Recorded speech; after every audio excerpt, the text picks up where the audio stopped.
God message today, divine message.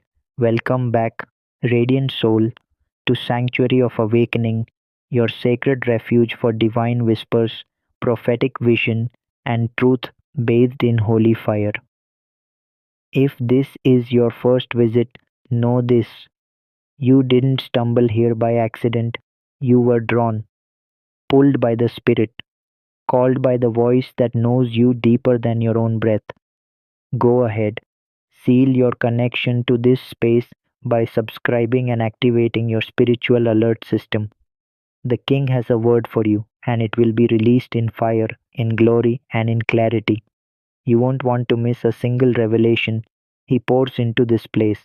Now, lean in, because what I'm about to release into your spirit is not casual. This is sacred. This is targeted. This is war. You, yes, you, are on the brink of a divine union, a holy marriage, one crafted in the chambers of eternity, marked with oil and stamped with heaven's seal. But just as your promise rises from the ashes, the opposition intensifies. The enemy has launched a violent assault, not because of who you are marrying, but because of why. Because this is more than love. This is alignment. This is about the merging of mantles, the pairing of purpose, the unfolding of a kingdom story the gates of hell have feared since the day you were born. You're not just getting married, you're entering covenant territory. You're stepping into a union that will shake bloodlines, heal generational trauma, and open portals of divine legacy. And because of that, yes, hell is shaking. And yes, all hell is about to break loose. But before we go deeper, I want you to activate your faith in the earth realm right now. Declare it in the comments, in your room, in your spirit. I believe. Let heaven record it. Let angels document your agreement. Let demons tremble as your faith rises like smoke from the altar of your soul. This is no ordinary relationship, and that's why the attacks have been anything but ordinary. Have you noticed the shift? Friends turning cold, old flings crawling back, sudden conflicts rising out of thin air, emotions you thought were buried suddenly clawing their way to the surface. Why? Because as your promise approaches, so does the panic of the enemy. When God builds, Satan breaks, but he can't dismantle what he didn't author. And make no mistake, God wrote this love story. He wrote it with patience. He refined it in fire. He etched it on scrolls of obedience and hidden preparation. Even in your loneliness, even through your heartbreaks, even when you thought he'd forgotten, you were being prepared. You were not waiting in vain. You were being woven. Scripture says in Nahra 6:21, a city and text once overlooked but now brought to light. The pillars he joins will not collapse. Even the storm bows before covenant. You are stepping into a storm-proof union, not because it won't be tested, but because it has already been strengthened. Covenant love costs something. It will cost your pride. It will demand your healing. It will confront your unspoken wounds and ask you to lay down everything shallow in exchange for something sacred. You're not being called to butterflies. You're being called to battle ready love. This is love that washes feet, love that forgives before it's asked, love that carries burdens when the other is too tired to stand, love that burns like fire but roots like oak. And yes, it will be opposed. But beloved, I need you to hear this. Opposition is confirmation. The counterfeits that appeared just before you met the real one, confirmation. The warfare that suddenly ramped up when things got serious, confirmation. The delay, the confusion, the sudden fears, all confirmation that what's coming is weighty in the spirit. You're not losing it, you're being launched. Even now, the Spirit of the Lord says, Do not let the storm convince you the wedding is off. The storm is proof the union is divine. Let that settle, because when heaven orchestrates a union, teeing, mountains shift, waters part, hearts heal, what was broken is mended, what was barren begins to bloom. That's the power of kingdom marriage. But understand this, the enemy is not coming after your partner, he's coming after your focus. If he can't stop the wedding, he'll pollute the preparation. If he can't block the love, he'll breed insecurity. If he can't cancel the covenant, he'll try to corrupt the communication. But no weapon forged against you will prosper. You must stay rooted. Remember the ancient words from the scroll of Malachi 3:9. Do not chase the robe bearer. All that is needed will find you there. Don't idolize the wedding. Don't worship the ring. Stay aligned with the one who ordained this union. Seek the kingdom, not the castle. Seek the king, not the ceremony, because the enemy is petty, but God is precise. Let me make this clear.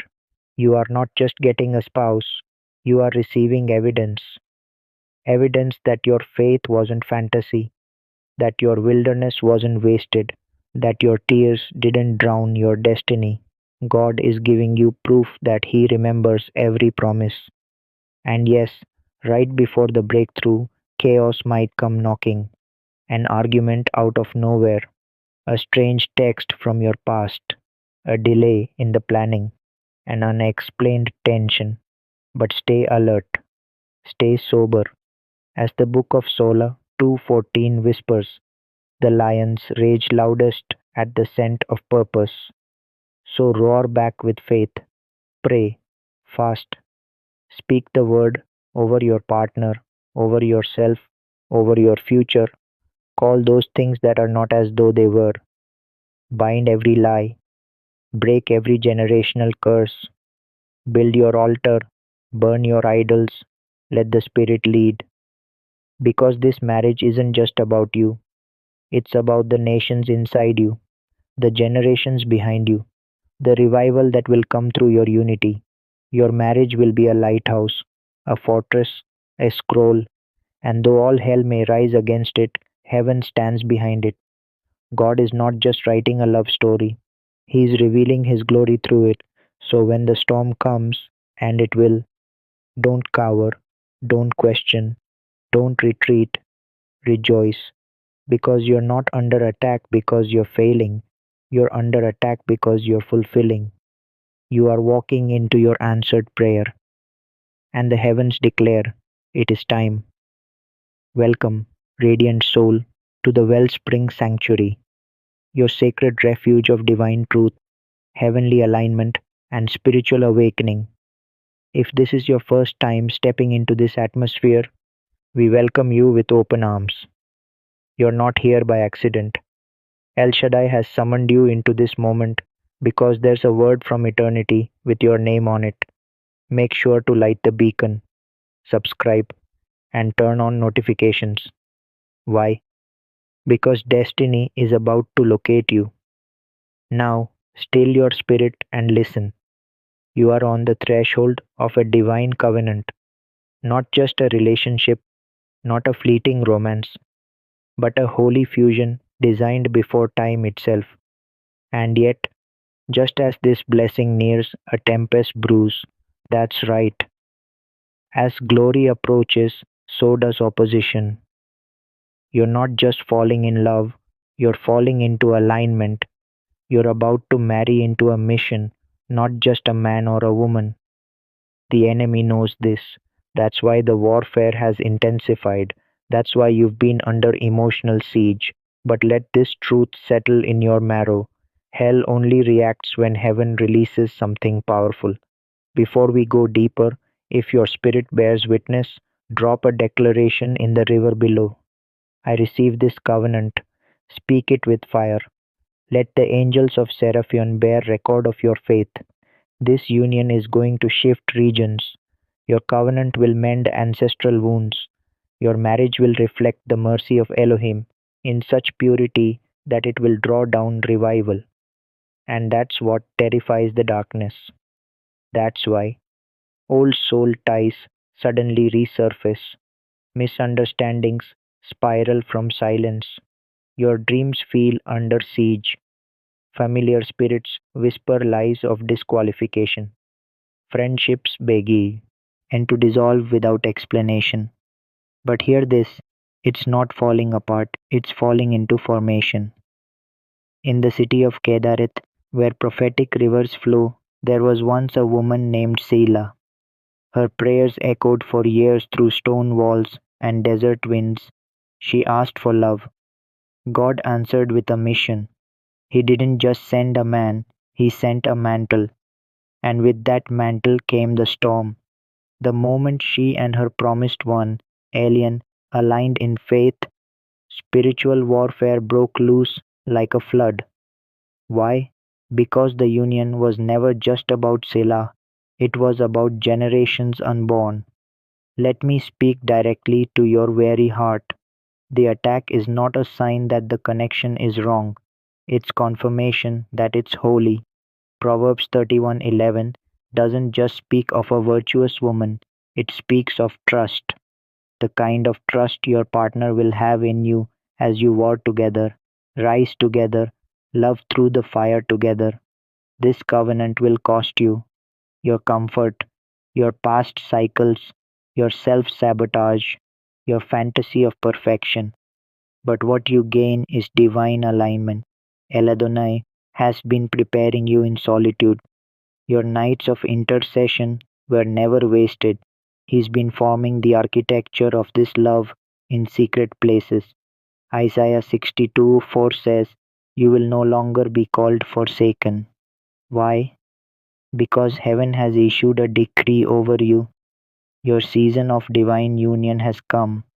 This love will not manipulate, it will not betray, it will not compete, it will cover, it will intercede, it will reflect the bridegroom's heart. But you must stay vigilant. The enemy's counterfeit will come dressed in charisma but lacking covenant. It may look right, but if it disturbs your peace, it's not from the Father. You are entering covenant, not convenience, purpose, not performance, legacy, not lust, and legacy always invites warfare. You've had dreams, haven't you? Visions where you and your kingdom partner stood on foreign soil, preaching and healing, where you raised children in righteousness. That wasn't fantasy, that was foresight. The Holy One was showing you what's to come. You must prepare not just for a wedding day, but for war days, not just for candlelight, but for spiritual firelight, not just for affection, but for assignment. Ephesians 6:12 says, "We wrestle not against flesh and blood." So, don't fight your partner. Fight the forces trying to divide you before the altar is even built. In the town of Oreb, an intercessor named Callan was tempted to walk away from his ordained bride. Every door slammed. Every voice told him it was too hard. But on the night he was about to leave, he fasted instead. Heaven opened, and the Lord showed him the warfare was confirmation, not contradiction. I am telling you this because some of you are on the edge. You're tired. You're second guessing. You're wondering if you made it all up. But, beloved, God is not cruel. He is not playing with your heart. What He has spoken, He will fulfill. But He is also protecting you from dragging old wounds into holy places. That's why you feel stretched. That's why He's requiring you to heal. Say this out loud: "My healing is my preparation." You are being made whole to steward holy love. There will be moments in marriage where the flesh wants to quit, where the misunderstanding cuts deep, where the warfare shows up through offense and silence. But covenant love keeps choosing faith, choosing honor, choosing to believe the best when it's hard. Romans 8:28 still stands. All things work together, even the delay, even the confusion, even the heartbreak that shaped you. It's all been forming the foundation. You are no longer a fragmented vessel, you are a refined one. You don't need validation from the world anymore. You don't crave shallow intimacy. You want depth, you want truth, you want divine compatibility. So don't panic when the pressure intensifies. It means the promise is near. The moment you stop looking to be rescued and start walking in identity, heaven releases Destia. The city of Haleth once trembled when a couple named Sariel and Avaya rose in unity. Why? Because their love broke curses, rewrote generational bloodlines, and birthed three prophets who shifted nations. That's the kind of marriage God is preparing you for. So here's what you must do: fast until the noise fades, pray until the clarity comes, study until the word becomes your mirror. Refuse to build on brokenness. Let God continue the excavation of your soul. The temple is almost ready, the altar is being built, and your promise, it's not delayed, it's developing. As Psalm 127:1 says, unless the Lord builds the house, you know the rest. So let Him build, let Him break, let Him purge, let Him protect, let Him lead. And when it comes, this marriage, it will carry peace even in the storm. The wedding may be simple or grand, but the covenant will be supernatural. And when the day comes and you stand face to face with your promise, you'll weep, not because you waited, but because the wait was worth it. Now raise your hands, close your eyes. Heaven is here. The angels are moving. The wind is shifting. Your season is changing. Speak this aloud with boldness.